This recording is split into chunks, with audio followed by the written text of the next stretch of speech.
모두다 행정사 송범석 대표입니다. 오늘도 저희 네이버 카페에 올려주신 질문들에 대해 답변 드리면서 영상 촬영하고 있습니다. 이 모든 답변은 무료 답변이며 제가 개인적인 의견으로 드리는 답변입니다. 혹시라도 조금 더 자세한 답변을 원하시는 분들은 가까운 곳에 있는 변호사 사무소, 법무사 사무소, 행정사 사무소를 방문해 주시면 되겠습니다. 본 영상은 월수금은 전날과 전전날에 올라온 카페 질문들에 대해 답변을 드리는 방식으로 촬영하되 녹음 방송으로 보내드리고 있고, 화목은 평소에 시청자들께서 궁금해하실 만한 내용을 제가 영상에 나오는 방식으로 촬영하고 있습니다. 이 점 양해 구합니다.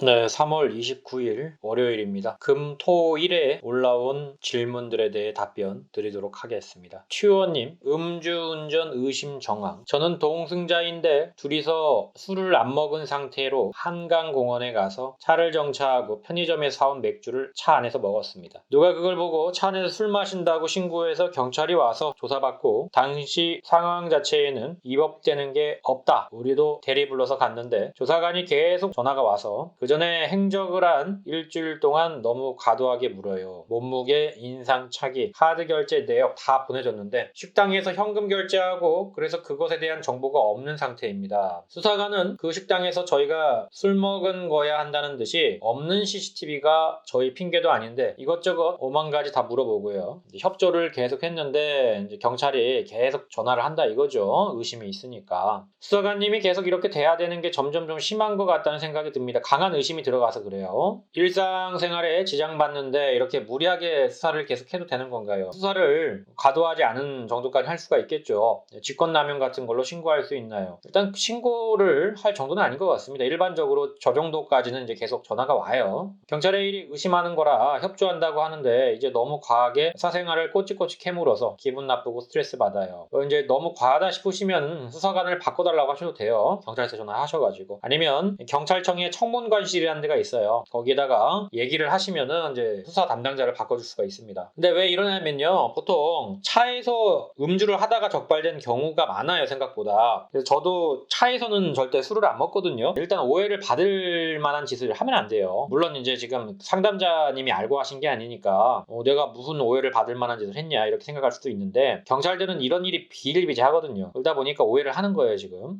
결론만 말씀드리면은 이제 경찰 조사가 과할 수도 있겠지만 일단 의심이 강하게 들기 때문에 조사를 하는 거니까 계속 이제 명명백백하게 내가 무죄라는 것을 말씀하신다면은 아마 검찰에서도 무죄가 나올 겁니다. 왜냐면 증거가 없으니까요. 그러나 일반적으로는 일단은 이런 상황이라면 의심받기가 딱 좋기 때문에 계속 이제 알리바이랑 이런 것들을 정확하게 말씀하셔야지 의심을 받지 않습니다. 이 영상을 보시는 모든 분들께 드리고 싶은 말씀은 절대 차 안에서 술을 마시면 안 돼요. 덥다고 해서 차에서 마실 수도 있는데 이게 차에서 술 마시는 게 보통 저녁이잖아요. 저녁에 술 먹다 보면은 이제 시동이 걸려 있으니까 주변에서 이제 신고가 들어간단 말이에요. 시끄럽다고 엔진 소리 때문에. 그러면 이제 와요, 경찰이. 술 먹고 있어요. 뭐 이거 어디서부터 드셨냐 이렇게 물어봅니다. 분명히 이제 나는 차에서 이렇게 사가지고 마셨습니다. 차 안에 있던 걸 마셨습니다. 이렇게 얘기를 할 건데 딱 이게 의심받기 좋단 말이에요. 계속 주장을 하면 무죄가 밝혀지겠지만 그러나 이제 자칫하다가 의심을 받게 되면은 굉장히 피곤한 사태가 발생할 수가 있어요. 그래서 가급적이면은 차 안에서는 절대 술을 먹지 마라. 차 시동도 걸지 말고 차 근처도 가지 마십시오. 술을 마실 거면은 차에서는 마시지 마라 이 말입니다.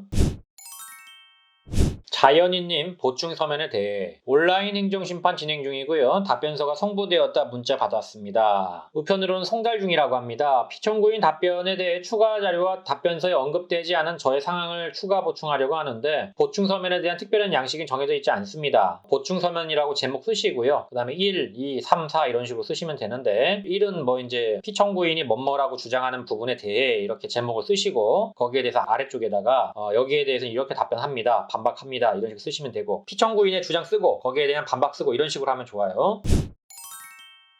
꼬렌님 교차로에 껴들어서 교차로에서 껴들어서 들어갔으며 간선도로 차선 양보 안 해주고 뭐 쭉에서 이제 욕이 왔다 갔다 했다고 합니다. 놀랐다고 하시고요. 급브레이크도 밟고 경적도 이제 눌렀고요. 112에 신고했지만 저도 바쁘고 해서 블랙박스 영상 보관 후일 받고요. 3일 후에 상대방 차가 영상을 갖고 관할경찰서에 신고를 했습니다. 이제 보복운전이 난폭운전 신고했겠죠. 정식 조사는 받지 않았고요. 여기서 질문 경찰 조사관은 이미 사람이 제가 가해자 취급을 하는 경향이 있습니다. 그러더니 제 영상을 보더니 급브레이크를 한 번 했으나 한 번 가지고는 보복운전으로 신고 대상한 건 아니다. 한 번 갖고는 안 되죠. 이제 진짜 위험해서 밟았을 수도 있으니까요. 주말까지 보복운전 신고할 건지 생각하라고 하더군요. 일단 영상이 있는 게 천만 다행이죠. 우리 쪽도 가해자 취급을 받은 게 언짢네요. 근데 경찰 입장에서는 일단은 증거 가지고 판단하기 때문에 우리 쪽에서 증거를 내지 않은 상태, 상대방만 낸 거잖아요. 그런 상태에서는 우리가 가해자라고 생각할 수밖에 없어요. 저거는 어쩔 수가 없습니다. 상대가 처벌을 안 할 경우 저도 보복운전을 신고를 할 거고, 아닐 경우 저도 신고는 안 할 건데요. 조사관 말로는 안 좋게 흘러갈 것 같다고 말을 하긴 하는데 어이가 없습니다. 이럴 경우 급브레이크 1회를 밟고 한 건 보복운전에 해당이 안 되는 건가요? 일반적으로 급브레이크 한 번 밟은 거 가지고는 잘 해당이 안 돼요. 계속 해가지고 괴롭혀야 보복운전이 되는 거지, 진짜로 위험해서 밟은 건지 아닌지는 알 수가 없으니까요. 최대가 쌍방이고 최소가 그냥 경찰서에서 끝나는 건데, 최악이면 검찰까지 가서 기소유예 받는 게 희망이죠. 예, 맞아요. 쌍방 합의 같은 걸 한다고 하면 조금 더 감경은 되겠죠. 그러나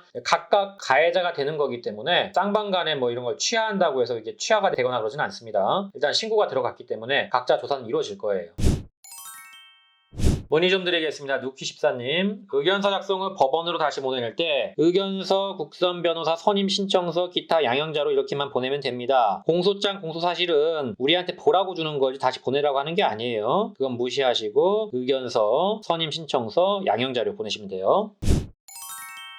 네, 여기까지 질문에 대해서 답변 드렸습니다. 모두다 행정사 카페 게시판은 항상 열려 있습니다. 네이버에 모두다 행정사로 검색하시고 카페 게시판 Q&A 코너에 질문을 적어주시면 최대한 빠르게 답변을 드리고 있습니다. 유튜브에 질문을 적어주시는 분들에 대해서는 따로 답변을 드리지 않기 때문에 반드시 네이버 카페 게시판에 글을 올려주시기를 부탁드립니다. 다만 제가 모든 질문에 대해서 답변을 드릴 수는 없기 때문에 반드시 제 답변이 필요하신 분들은 제목에 저에게 답변을 달라고 하시면 감사하겠습니다. 또한 모두다 행정사는 7년째 비대면 업무로 진행하고 있습니다. 코로나 걱정 없이 언제든지 서면만으로도 진행할 수 있는 비대면 시스템을 꼭 활용하시길 바랍니다. 아울러 저희 모두다 행정사를 시청하시는 모든 분께 부탁을 드립니다. 좋아요와 구독은 저에게 많은 힘이 됩니다. 좋아요와 구독 꼭 부탁드립니다. 여기까지 송범석 행정사였습니다. 감사합니다.